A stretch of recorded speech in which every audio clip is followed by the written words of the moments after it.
1492 Columbus. We all learned the same story. But here's what the textbooks left out. The people who were already here had names for this land. Dozens of them, across hundreds of languages, long before any European ship appeared on the horizon. And some of those names, and the civilizations behind them, were deliberately left out of the version of history that got taught in schools. Today we're going back to before 1492 and looking at what was actually here. And the best place to start isn't 1492 at all. It's the summer of 1811 when a young lawyer named Henry Brackenridge climbed what he thought was a hill in southern Illinois. It wasn't a hill, it was a building, a structure of packed earth, 100 feet tall, with a footprint larger than the Great Pyramid of Giza. He was so shaken by what he was standing on that he wrote a letter about it to Thomas Jefferson. That letter still exists. You can read it today. Brackenridge wasn't a crank. He was a lawyer, a writer, later a federal judge. And in that letter, he told Jefferson that what he'd found on the Mississippi floodplain astonished him the way the pyramids of Egypt might. He counted mounds, not one, not a few, dozens of them, arranged around open plazas, spread across miles of river bottom. He wrote that a very populous city had clearly once stood there. He was right. He was standing in the middle of Cahokia. Around the year 1100, Cahokia was one of the largest cities on Earth north of Mexico. Somewhere between 10 and 20,000 people lived there. The honest answer is we don't know the exact number, and I'll get to why the ranges are so wide. But even the low estimate makes it bigger than London was at the same moment in history. It had neighborhoods. It had a city grid aligned to the sun. It had a timber circle that worked as a solar calendar, which archaeologists now call Woodhenge. It sat at the center of a trade network that moved copper from the Great Lakes, shells from the Gulf of Mexico, and stone from the Rocky Mountains. And when Brackenridge mailed his letter in 1811, none of this was a secret. The mounds were right there. Farmers plowed around them. Travelers wrote about them. Which raises the real question of this video, not what was here before 1492. We actually know a lot about that. The question is, how something this enormous, sitting in plain sight beside the Mississippi River, got written out of the story most of us were taught. Because that part wasn't an accident. Let's zoom out from that one letter, because Cahokia was not an isolated wonder. It was the biggest node in a continent that was full. Start with the land itself. The title of this video says America had a different name before 1492. And here's the honest version of that claim. It didn't have a name, it had hundreds. The Haudenosaunee and Anishinaabe peoples of the Northeast told creation stories of a world built on the back of a great turtle, which is why many native nations today still call this continent Turtle Island. The Guna people of Panama called the landmass abyayala, a phrase meaning something like land in its full maturity.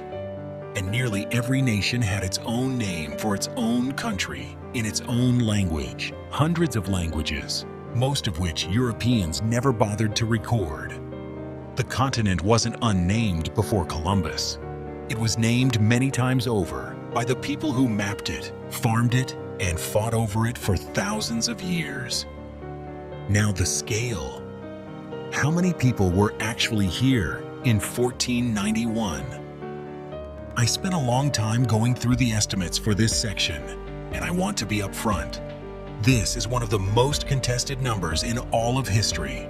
For the whole hemisphere, serious scholars have argued for figures ranging from tens of millions up to as high as 100 million. North of the Rio Grande, the range runs from a couple million to over 15 million.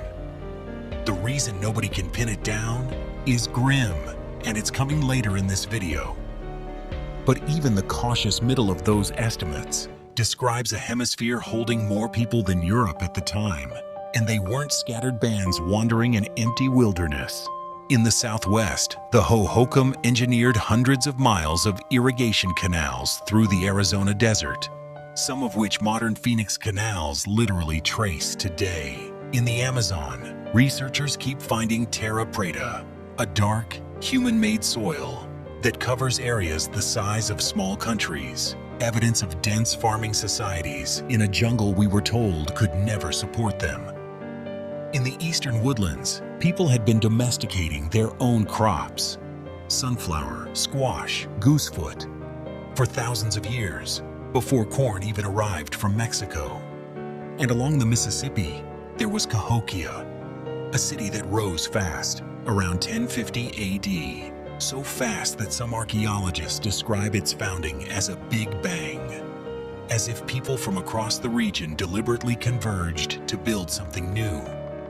For about 2 centuries, it was the political and religious center of a culture whose earthworks still dot the landscape from Wisconsin to Louisiana. Everything I've just told you is documented, mainstream archaeology. Hold on to that, because the theory part of this story isn't about the ancient world at all. Here's where most videos on this topic go wrong. They tell you the myth is Columbus discovered an empty land, and then they debunk it with population numbers. Fine, but that's the shallow version of the myth. The deep version is stranger, and it has a name: the Mound Builder myth. Because here's the thing. 19th century Americans knew the mounds existed. They lived next to them. St. Louis was literally nicknamed Mound City. The mounds were impossible to deny. So instead of denying them, popular writers explained them away. Whoever built these, the story went, it couldn't have been the Indians. And so, a parade of alternative builders marched through American books and newspapers. The mounds were credited to Phoenicians, to Vikings, to the lost tribes of Israel, to refugees from Atlantis, to a mysterious vanished race of white giants.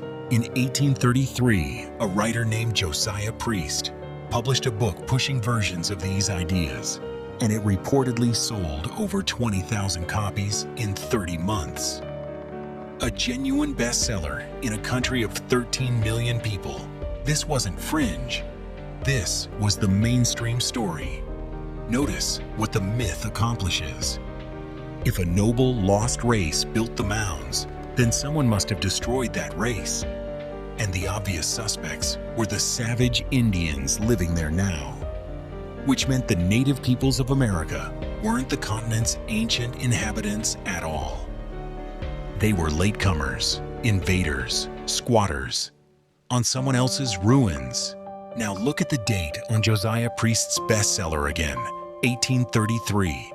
3 years earlier, Congress had passed the Indian Removal Act.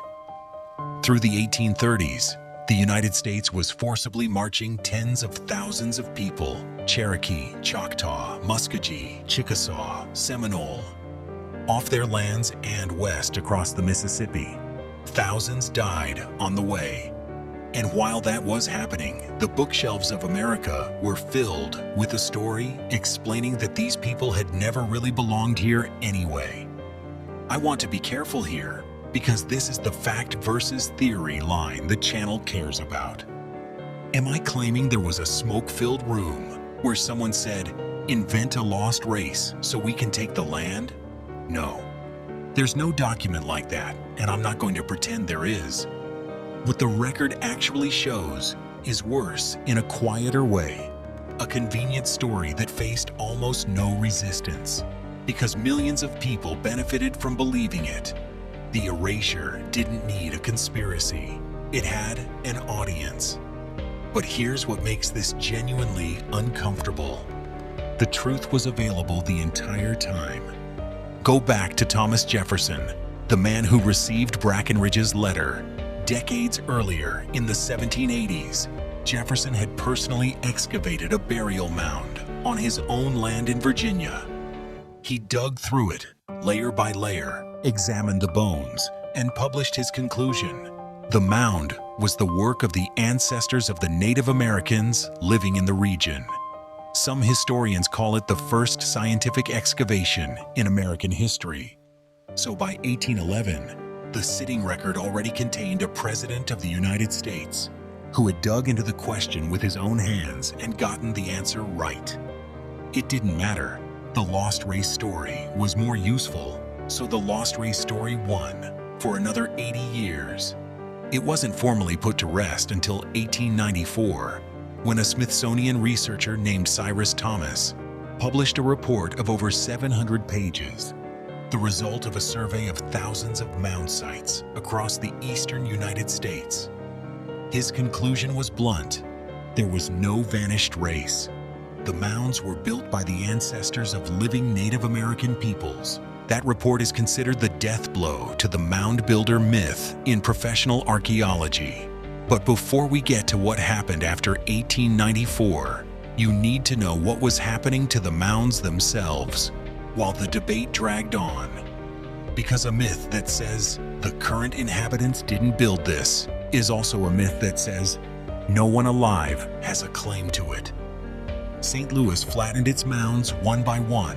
The largest, called Big Mound, was hauled away in 1869, much of it used as railroad fill. In Cahokia itself, mounds were leveled for farmland, cut through for highways, and mined for dirt. At one point in the 20th century, a housing subdivision went up right on the edge of the ancient city. Out of the 100-plus mounds, Brackenridge's generation could still see. A large share simply no longer exist. Monk's Mound survived partly by luck. It was too big to casually remove.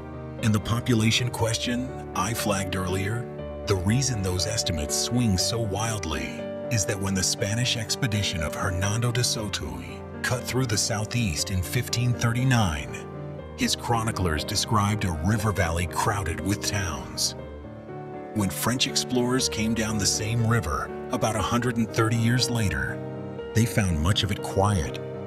In between, epidemic diseases, smallpox and others, moving faster than the Europeans themselves, had swept through populations with no immunity. Many of the empty forests the colonists praised as untouched wilderness were abandoned farmland, regrown.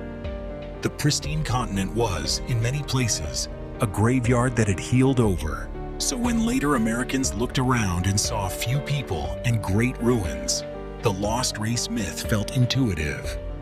The evidence of the catastrophe was the thing the myth fed on. Which brings us back to one lawyer standing on a 100-foot earthen pyramid in 1811, writing to a former president.